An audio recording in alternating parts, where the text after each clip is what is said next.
Hey everybody, welcome to GeekStorm! You start that over. You can't do that. It just did. I didn't turn it on yet. I turned it on about 1.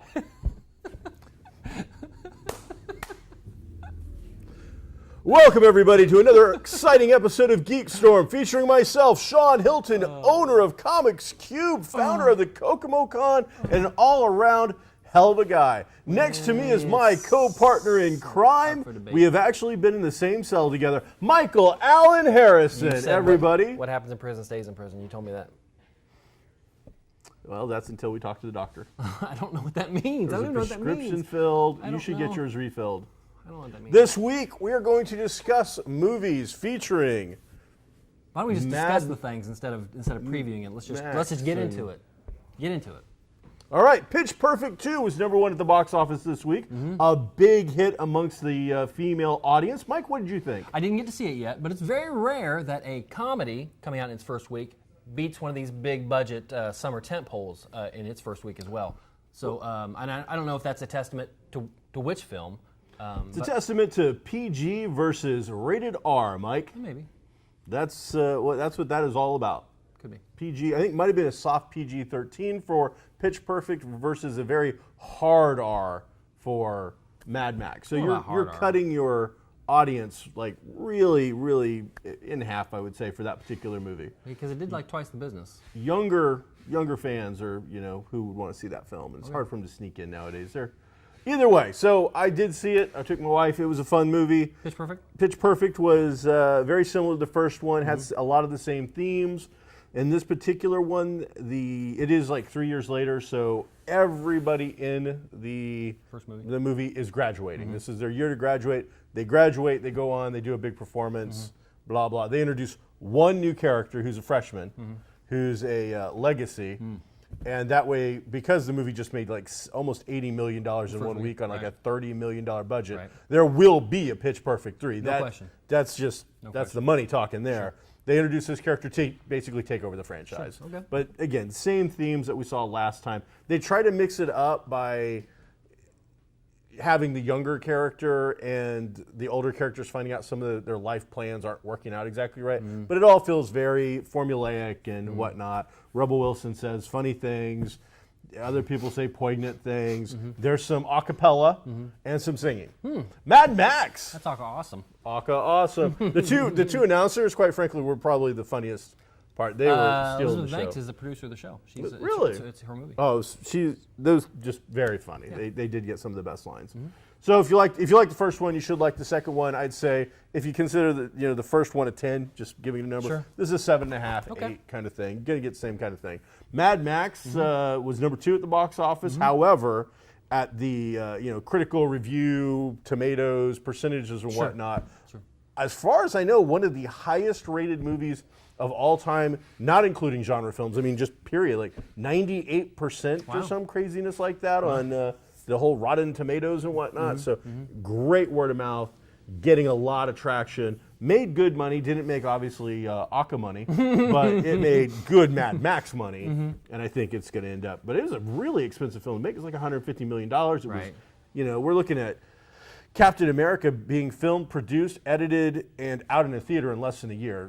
I think Mad Max took like 7 years to get from point A to point B. So, well, if they spend a lot of money, you definitely see every bit of it on the screen. I want to say $150 million. It's a beautiful movie. They probably spent a little too much on the star power, I think. I mentioned on Facebook that I think you could have probably put nearly anybody in those roles to say the 30 lines that are in the entire movie. You say that, but there's really only two major stars. There's Tom Hardy and Charlize Theron. Right. You take out those two. I think the one war boy is Beast, I think, from... he's completely unrecognizable, so completely right there. I don't know if they actually did get huge star money. We'd have to break it down and They see. got their money. They got the money they wanted. Sure. I'm just saying that my point was that April could have done the You think? put the black on her face and done done that the part. arm Yeah. thing and all that. All right, I don't disagree with that. We've talked about the fact that the lines are so short. Right. That it really is. I'm not joking. If Tom Hardy has more than 10 minutes of actual talking in the Oh, entire no. film, No. I'd be shocked. No. And it wasn't even a Mad Max movie to me anyway. And I'll just say that I didn't like it as much as you did, and sounds like everybody else. I thought it was okay. I thought it was very amazing cinematography, and Oh, yeah. and it was just a beautiful movie. Great stunts in action. 2 solid hours of trucks going down the road and action can wear on you quite a bit. You shut your mouth. And and like I said, it wasn't a Mad Max movie. He was almost a secondary character in the show. It was a Mad Max universe. Yeah, it was really more her story and the story of the girls. But an awesome looking movie. I'm glad I saw it. I'm not sure I would tell everybody to run out and see it, but I'm glad I saw it. It was good. If you like that sort of thing, if the post-apocalypse isn't your bag, If you like a avoid 2-hour chase scene, please go see this movie. Yeah, I'd say 2-hour action scene because Okay. Are they moving? Yeah, Is somebody chasing them? it's good stuff. It's chasing. There's snipers, there's crazy drums, there's is. wild guitars. There's crazy drums. There's a lot of stuff going on. That's top of my list on So- things I look for. One thing that Avengers 2 missed out on, really. Crazy drums? Was the crazy drums. They could have had Hydra doing crazy drums. Would have been Okay. awesome. Yeah. Hey, next week, What? only in like 9 short days, right here in Kokomo, Uh-huh. we get baseball. We do? Okay. I'm sure. It's Jackrabbit season right here in Kokomo, Mike. The Jackrabbits are coming to downtown Kokomo. Great. We've Sports almost got a stadium. Do we have a sports We show? almost have a field. Is there a sports show It's time. that we do? Time. Sports ball? What date? Time. Say it loud so we don't hear it, please. Louder. Come on. We're on thing. Can you get rolling? Saturday, the 30th, Saturday the 30th, 7 o'clock. beginning at 6:35. 6:35. Thank you. You think, I mean, she's First like, pitch at 7. first pitch at 7, put out by somebody we don't know. There you go. There is your sports ball update. Great, thank you. What do you got, Mike? Because it's obvious it's very important to get to this list. So let's get to the list. No, what do you got in there? I I want to get to the list. I What's- just what enjoy do it you when we got? talk about things that have nothing to do with the show. So we are dealing with the community of Kokomo, which is our major sponsor. They love us here. They have many shows in which And to we'll probably talk be about at the these things. game. Don't ever touch They me. could We have actually many- come and hang we out have with many- us. They have Meet us shows. live. Free autographs at the first Jackrabbit game for the GeekStorm cast. We're if not we're gonna there. be there. You can find us. We're not gonna be We'll there. probably be there. No. All right, so what do you got on this list? Let's go. Uh, Pick an order. You already did Mad Max, so you can scratch that off. All right. Letterman. Let's get into Letterman. Okay. 33 years, late night television, a classic icon. Mm-hmm. I would say in our time there was, Carson. Carson and Letterman. Oh, no question. No question. All the rest, Yeah. up-and-comers. Last night was the last show, and it was not a traditional show in that he didn't have a lot of guests on the couch or in the chair answering questions. He kind of took a page out of Johnny's last show, in which Johnny's last show was really a clip show with Johnny standing in front of the audience just talking. But Dave did his show format, but did show a lot of clips, but introduced each one and talked about each one and did some original stuff as well. He had a top 10 list that had each of the top 10 was read by a different celebrity, and they were big names. saw Chris Rock, Yeah, Peyton Manning. yeah. One of the best moments on the show last night was each person came out and said the theme of it was things I've always wanted to say to Letterman. And one of the, say number 7 or so, was Jerry Seinfeld, and he came out and said whatever he said, it doesn't matter. Then about 3 later, Julia Louis-Dreyfus came out, and she's got that new show Veep, and that's what I was thinking about when she came out. And she came out and she said, thanks Dave for making me a part of another really messed up finale. And then the camera went to Seinfeld, and Seinfeld was like this, it was a funny moment. So it was a good show, and Foo Fighters was the only guest. I mean, they played out, Music. but they played against a clip montage at the very end too. So it was good. And leading up to it, this whole last week has been super big, All his favorite crazy people. stars. All And his Bill favorite Murray, I saw Right. the clip of him. He was hilarious. Bill was on his first show and on his last show, and he was on basically the last guest last night, or night before last when he had guests. It was the last guest there too. doing shots. He got a little tipsy. If you saw the morning show or whatever it was, the other thing they taped, he kind of fell over a little bit. That was kind of funny, but amazing career, and he owes a lot of people owe a lot to him. I think so. And, I think you're Jimmy Fallon and you're Jimmy Kimmel. Oh yeah, all those both guys. really. And Stephen one Colbert. if not both of them, went reruns last night. They said, out of respect to Dave, we're not going to show Kimmel, your show. I saw a clip. He did like a 6-minute thing of how his show is about what he learned from him, and you see a lot of that stuff. But then he showed like his 18th birthday party. They showed the cake. It was a late night with David Letterman cake. Oh, that's cool. They showed him at his first license plate. As soon as he got his first car, he went on and got a vanity plate that said L8 Night. Oh, that's cool. So that was legit. It seemed, unless he went back and photoshopped a lot of crap. Yeah. So, end of an era. Sure, absolutely. And, it's funny because Jay Leno was not a guest in any format that I saw on any of it. And actually, his first joke of the night, his second joke of the night was, "It looks like I'm not going to get the Tonight Show." So that was very funny. So he's had fun with everything he's done and poking fun at both networks and he's an icon. We won't see something like that. We won't see a 33-year career like that in our lifetime again anyway. I don't think. No, because we'll be dead. What else you got on that We'll be list? dead. There's some cool stuff there. 107. Put it on You your like calendar. a pen and just mark them out as Put it we on your go. calendar. How about that Supergirl I trailer? didn't watch. Okay, Supergirl. Supergirl Love the trailer. There's been 2. For Supergirl, they put out a really long 6.5-minute That's the one I like saw. clippy thing, and then they put out a short and 2.5, what felt like more of an actual trailer. Okay. You saw the origin of how they were going to do the show. It's funny. Was it ABC? CBS? CBS has the CBS show. has got that show. Yeah. It had a big CW feel to it to me.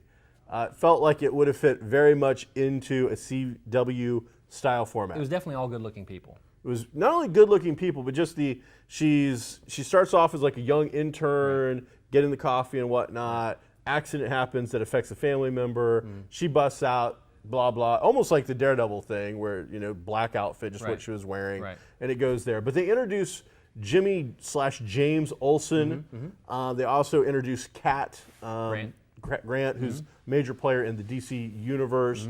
One of the things that I did like about it was the show is called Supergirl, and we were going to hear crap about it's not Superwoman and the feminist kind of aspect. They have Kat Grant do in one of the 2 previews. Right. She just comes out and nails it. She goes, "I'm a girl. Right. You're a girl. What's wrong with being a girl? When did that become such?" And just I thought was really kind of eloquent with how that went. Overall, the preview did its job. Excited to see it. Lots of elements. Some of it a little cheesy. There's an organization that has been put together to fight aliens, and she happens to be an alien, but she's a good alien. Right. That's all going to get put together. But I did like the fact that they showed a family dynamic with the sister. It looks like that's going to go back and forth. They introduced a funny buddy who obviously has romantic intentions towards her, which I'm sure that she won't reciprocate until the 3rd or 4th season, where they'll finally figure out that they were always meant to be together. That sort of thing. What did you think? It had a very, romantic comedy feel to it, but I'm not necessarily sure that's a bad thing. It is going to be completely different than anything we've seen on screen. I would say even going back to Greatest American Hero, in that it is not played for comedy, not played for laughs, but not going to have, doesn't look like anything near a dark tone at all. Very, very light, very geared towards a specific demographic. Yeah. So the thing with a super anything show is you are going to have to week in, week out put that person in danger, put that person in peril, because unless we are afraid, we know seasons go on and episodes go on, but unless we think they're in peril, Sure. or there's something they can't fix, it's not going to be interesting. It has to be significant peril as well. I mean, Right. just it's And this is basically Superman, Supergirl. They're indestructible, can fly, super strong. All looks that. like she's learning. From the previews, it Right. doesn't sound like she doesn't know that she can fly, or at least that's what she says. Right, And she has some right. issues and They whatnot. go through like an evolution of the cape and how it's going to help her and all that. And I can understand that, but eventually you're going to have a throwdown with somebody, and you can only do that so many times, and there are only so many characters that are believably able to do that. They showed at that covert place you were talking about, they showed a real quick screenshot of some bad guys, and I froze it on the computer. And the only one I recognized was Destro, who's a heavy hitter. But it'll be interesting to see how it goes. I'm looking forward to it. It's one of those things, just like Batman, Superman, and a lot of the other things. You wait till it comes out. Being produced by the same gentleman who did The Flash for the CW. Greg Berlanti. There's not necessarily a separation of the universes, but initial reports coming in are saying we will not see a crossover.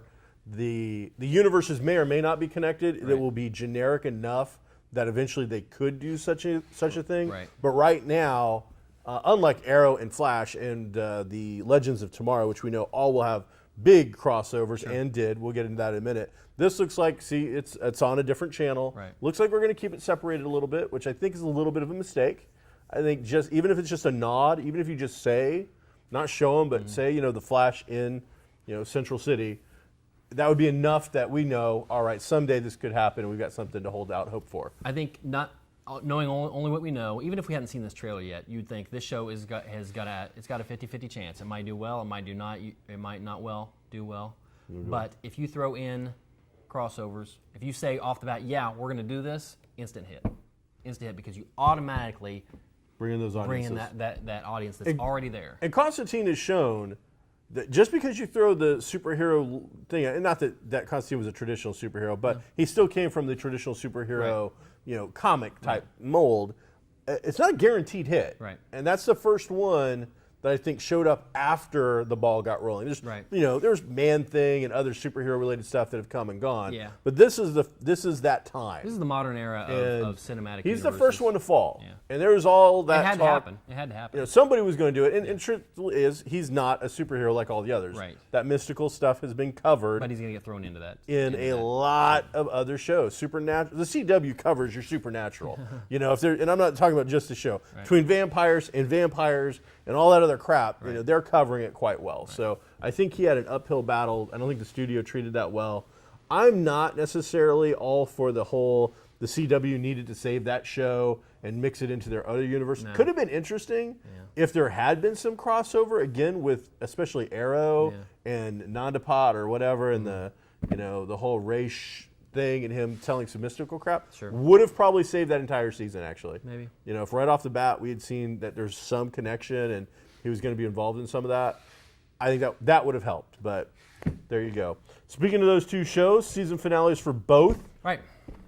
You watched them. You're pretty excited, so jump into it. Very excited about Flash. Okay.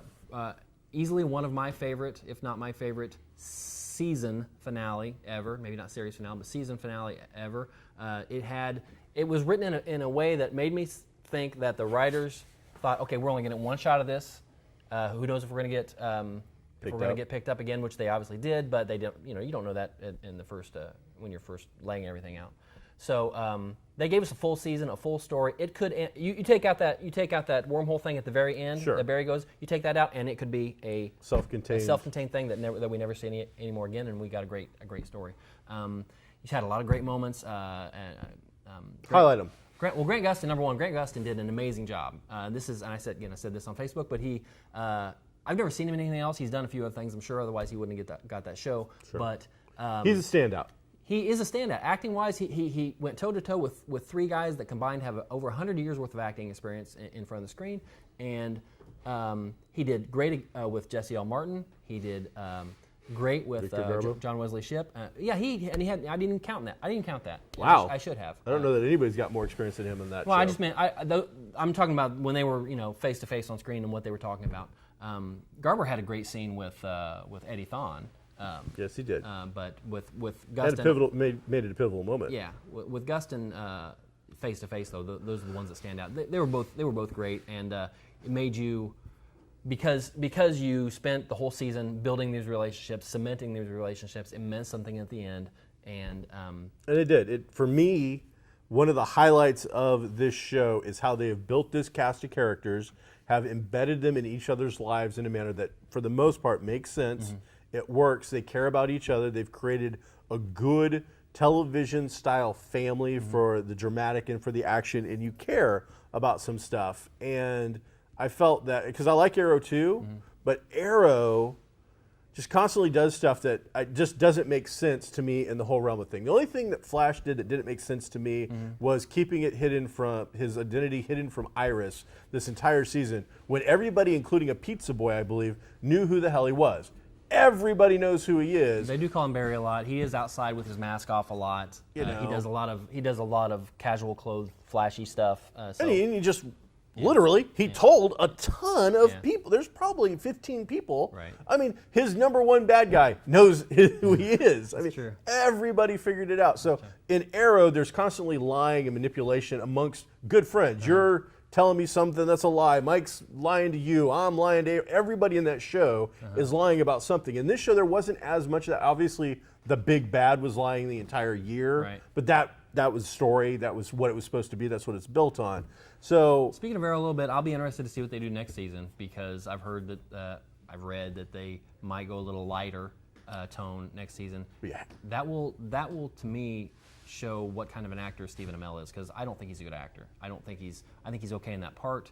I think for what they want him to do, which is be somber and brooding the entire time, he's like on Mad Men. He's like Don Draper. He's got this all the time, and maybe he's a better actor than that. And we'll find out next year. I think you'll be surprised. I think a lot of ML, yes, he has been that somber. He has been the rock of that show. He's got a move. Can I show you his move? Okay. Here's his move. He's acting, talking to you, but he's Gotcha. doing this the whole time. Okay. He's thinking. So good episode for Flash. Good finale. Yes. Wraps it up. We get a lot of answers. We get some mystery clues and whatnot. One thing though, it's a nitpick, and it always happens to me. On Flash? Well, just in this particular one, it's a biggie. Okay. So, spoiler: he goes back in time again. Right. Sees himself. He's there to rescue his mother. Uh-huh. He now knows that his other self gets him as a boy, Right. picks him up, and takes him away. Right. So there are 3 Barry Allens in the scene. Correct. Another Barry Allen, this current Barry Allen now is waiting for that to happen so he can go in and save his mom. Right. Older Barry Allen then makes some kind of sign, you can't do it, you shouldn't do it, something. He goes, Like this has got to happen. Right. That's fine. You know you know what happens. which in that all shouldn't this have happened. stuff. But go ahead. That was a little weird. But, so, why is it that he didn't save his dad? What do you mean? He's got over a minute left on the clock. The idea is he has 1 minute and 52 seconds, Right. which was a great throw into DC. Nice nod. He has a minute and 52 seconds. And within 52 seconds, he has done everything that he's actually got to do. He's got a minute. Right. Why does he not grab his father? Because this is the one thing through the whole season. His mother died. Right. We know that. Right. Even if we don't change it, that was something that happened. Right. His dad went to jail for something he didn't do. Right. We all know he didn't do it. Right. The whole thing about his life has been trying to prove his dad's innocent. Right. 1 minute. I grab my father. I take him to Alaska. I dump him in Anchorage. I run back. I get in. Yeah. Things go back to normal. Cops show up. He spent that time with his mom, though. He was down there talking to her the whole time. I understand. But even then, he still had time. It doesn't make sense that he wouldn't have saved his father, especially when it's that simple. Yeah, you're right. You run him gajillion miles away so that when the cops find him, Take him to Coast City. there's no way. Okay, that's fine. But the idea is there's no way he could have done it. You're right. And now he's off. His dad's out of Could have done jail. that. But then we also then change up the whole thing, which we showed when Wells gets what happens with him with Thawne and Eddie. Right. Because that would have then all changed. That's how we know it didn't happen. Because that was one thing that went through my head was, we don't know what happened in that lost time. He stops, he then comes back, Right. beats up Wells, and all that happens. Right. Nothing changed. So he didn't do it. Right. Whereas when Thawne commits the ultimate sacrifice to Right. stop future Thawne from being an evil bastard, Right. we see immediately the effects of what happens and crazy stuff and Which whatnot. our friend Joel pointed out. We have a friend, Joel Harsh. Yeah. Hi, Joel Harsh. He pointed out that Eddie Thawne could have just as easily gone and got a vasectomy. And I thought the same thing. That's what I would have looked right at Wells, because this went through my head was, by the way, shoot myself. I'm just going to go to the doctor and grab a bag of frozen peas and take 2 days off. And, oh, by the way, there's nothing you can do about it. It's the best thing I ever did. I'll tell you that right So now. that killed me. All right, so great episode. I liked it. I thought that the tone was really well done. Arrow, Yeah. I thought had just as good. I think it might have even been a better finale, just because of so many character changes. Right. We finally we said goodbye to Roy Harper a while ago, but this made it Right. like, okay, he's really not coming back. Right. He's going to go live his life. I bet we'll see him in the Legend show before we see him on Arrow again. Probably. Which is fine with me because there's too many people with bows and arrows in Star City. My thinking is with this is real quick. CW recycles their pretty faces. Robbie Amell was like the lead in the Tomorrow People last year. Yeah. Stephen Amell came over from something. Yeah. I think that they saw with I can't remember his name, but Cole something maybe. The character playing Roy Harper, the actor playing Roy Harper. They've got somebody that's really pretty. He's perfect lead for another show. Take him out. Maybe. Give him another thing to do. Could be. You get the introduction of Speedy, which I've been expecting for quite some time, and I Right. thought it was done well. Yeah. They'd made sure she was trained first. Right. You've got Oliver breaking off, going to finally go live his life, and you're Right. saying, there's a good chance we're going to see a lighter season. There's no way to make it darker without it like actually going to cable. Right. It was too dark, but that was what we were looking at this season. That was the life, that was the map of which was going to go on. He had to make horrible, god-awful decisions this year. But we're finally past, I think, a lot of the lies and manipulation. Maybe now things can be open and we can see some stuff. Only problem, this is dumb. I love it when these shows and these movies and whatnot pay homage to the characters and the thing the correct way. Mm-hmm. The canary thing is she has the canary scream in the comic. Right. And she opens up her mouth and sonics happen and it's really cool. Right. And they had Cisco come over and fix it so now that happens. Right. Unfortunately, in real world, when you open up your mouth and you're an actress and nothing actually happens, it looks really stupid. I don't understand. She now does the canary cry in the thing, which is exactly what they do in the comic. I should be super excited, except she just... Right. And it looks dumb. It doesn't translate from the comic to film. It doesn't work. I got you. I was happy they did it, but as soon as I saw it, I'm like, oh no, that's horrible. So it looked dumb. But either way, the CW, I thought they did comics right this year. Yeah. Those two shows. My favorite show of the year actually wasn't any of that. It was Madam Secretary or something, which really, Tia Leone just blew me away. But I wanted to watch Arrow. I wanted to watch Flash. I wanted to watch Daredevil. Right. Madam Secretary was really my wife, and I'm like, all right, I'll watch it. And then getting sucked into something I knew nothing about and being surprised. Whereas The Flash and these other shows, I have expectations for. Tia Leone and a political show, I don't care what happens, and so I can just go for the ride. I'm not invested. I'd be interested to see what they do with Arrow next year, but I mean, they built up Ra's al Ghul as the big bad guy for a season and a half probably, and I'll be interested to see what they do. What will he go up against because they always want to better themselves. They want to one up themselves. The Flash seems like he's got thousands of people he could go up against. But. I mean, you got John Barrowman, the actor, Malcolm Merlyn as the new Ra's al Ghul. Right. I don't tap that well yet. What they did was they introduced the fact that Ra's al Ghul had an actual guy that he was scared of. Right. Somebody the other potential thing. So they've shown that there's somebody out there that Dark, I think his name was. Damien Dark. Damien Dark. Who was he in the I don't know. I'd have to look him up. Okay. But the idea being is they mentioned his name. Right. They didn't show him, which makes it perfect. It's almost like they did last year. Right. They mentioned Ra's. Right. So I would imagine, my first guess is it'll be this guy, being even worse than Ra's because he never had the title.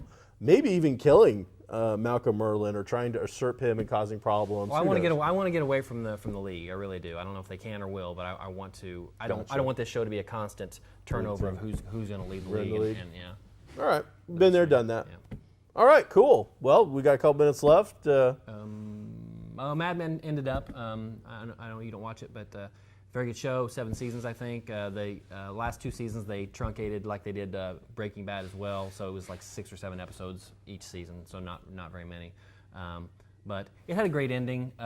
It probably wasn't my favorite. Certainly wasn't even my favorite Mad Men episode. But most people were satisfied with the ending, with how they kind of gave all the final characters their beat and what they were doing and how they were going to look forward. And Draper, who's always been, like I said before, this really monotone character, but super creative.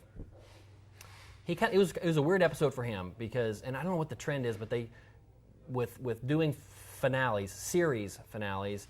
A lot of times they'll take the character out of the environment that he's in every day and have him go do something else. And I don't know if we always want to see that. I want to see him do what he does best. And you only saw that in the very last 10 seconds of this episode, in which he goes off on an ashram or something. He goes off and does some meditation and blah blah blah. And he hasn't done advertising and he's been on a road trip, kind of Jack Kerouac-y, and has kind of left that all behind.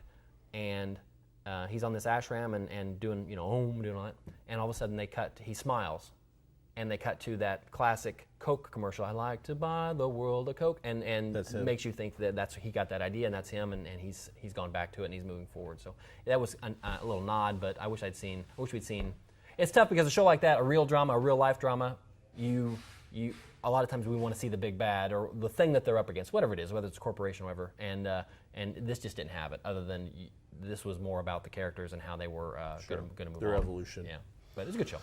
So most important thing of the week, though. Oh, there is one? Yes, as we're closing up, Rumor Willis won Dancing with the Stars. We cut this out. So I've never seen an episode of Dancing with the Stars. I watched it when Pam Anderson was on. That's about the only time I watched it. I know from my feed that she won. The super That's awesome. famous people were there to That's root her awesome. on. Ashton Kutcher tweeted that we should all support her. Rumor Willis, way to win the genetic lottery, okay? You were born to celebrity parents, and that's what you're famous for. Good job. Hey, Toy of the Week. You know, they didn't make her a great dancer. She earned that, Whatever, Mike. Whatever. And Survivor had a season finale, and don't somebody survived and got a couple of dollars. No, nobody cares. And I got nothing else on that. So next week we'll be talking about some comics, get a couple shows in, talk about some fun and exciting things that we didn't talk about this week because, well, it's season finale time and there's a lot. Sure, a lot to talk about. I don't know there's much more left for us, but yeah, tons of shows are ending. Yeah, when there's a lot of good stuff to talk about, we never get to your stupid ebooks and things like that. It's rude. And it was uncalled for. Yeah. It's okay. We'll just have another show where we have a real co-host and we do something. So, yep, that secured one thing though. We'll be that did it. The ebook edition. This is GeekStorm. We were filmed. Well, it's live because we're alive right and now. breathing. Everything's filmed live. Let's be honest. Everything is filmed live. Kokomo Toys and Collectibles in the heart of downtown Kokomo. Don't forget the Jackrabbits start playing next Friday Saturday at 7:30. The first pitch goes Show up out. Friday to get a seat. 6:30. The stuff. Show up Friday to get in line. Right. So I'm Sean Hilton. This is Mike Harrison. Buy some comics at Comics Cubed. Buy some toys at Kokomo Toys. We're out.